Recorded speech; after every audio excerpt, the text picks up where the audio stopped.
January 24th, 1989. Outside the gates of Florida State Prison, thousands of people waited in the cold night. Some held candles. Others held signs celebrating the death of a monster. Inside the prison, a man sat quietly in a small room. His name was Ted Bundy. In just a few minutes, he would be executed in the electric chair.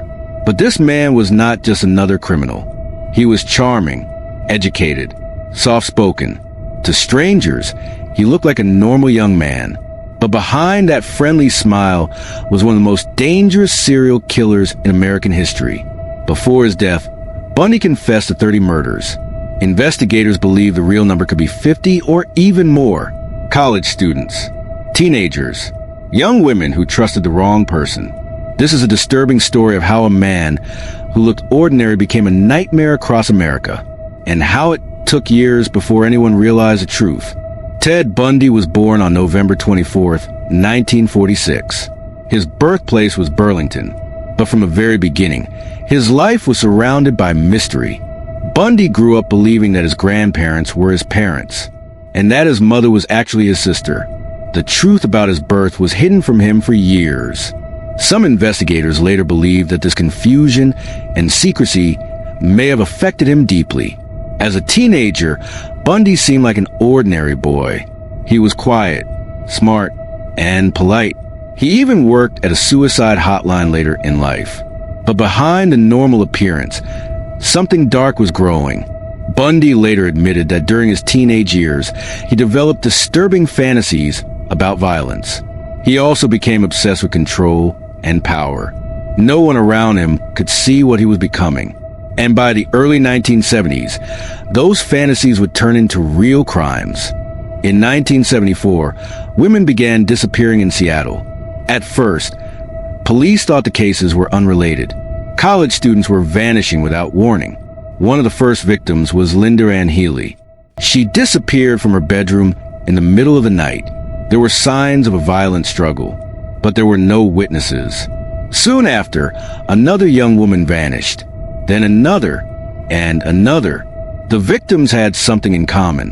They were young women with long hair, often college students. Police had no idea that a single man was responsible, but witnesses soon began reporting something strange. That there was a man named Ted asking for help. On July 14th, 1974, something shocking happened. In broad daylight at Lake Sammamish State Park, a man approached women asking for help loading a sailboat. He wore a fake arm sling. He introduced himself simply as Ted. Two women agreed to help.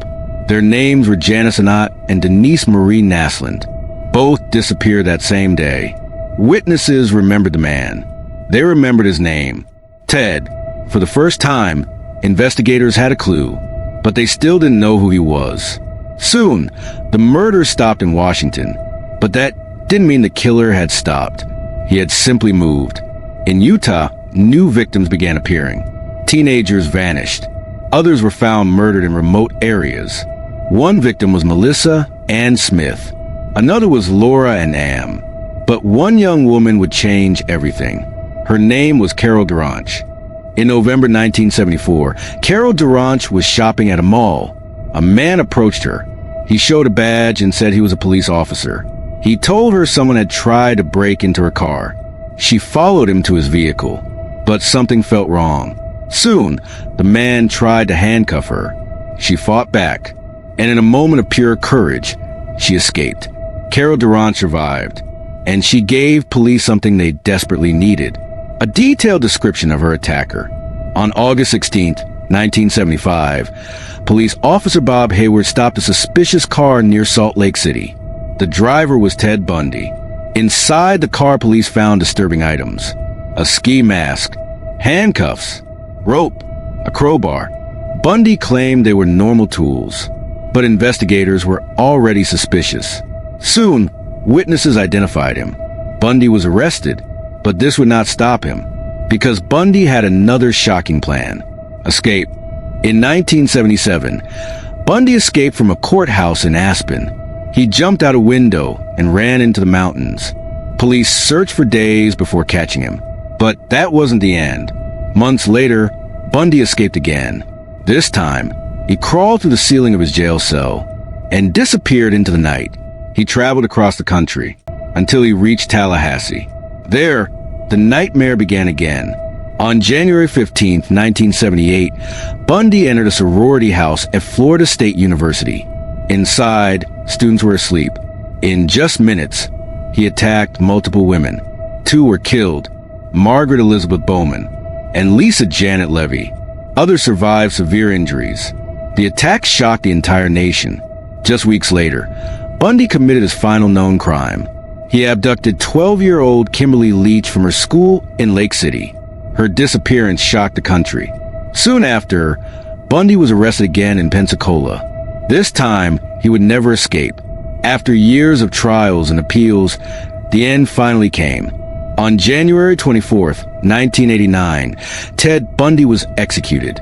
Outside the prison, crowds cheered. But the story of his crime still haunts people today. Because Bundy looked like someone you could trust. And that is what made him so dangerous. His victims were daughters, students, friends. And their stories remind us that evil does not always look frightening. Sometimes it looks ordinary. As we've seen today, Ted Bundy wasn't just a criminal. He was a master manipulator who had pure evil behind a charming smile. His crimes shocked the nation, and even today, the full truth may never be known. If this story gave you chills, remember, it's important to stay aware, stay informed, and never ignore the warning signs around us. If you want more deep dives into the world of true crime cases that baffle investigators, haunt families, and leave history shaken, then you don't want to miss what's coming next. So, make sure to like this video, share with friends who love true crime, and subscribe to our channel.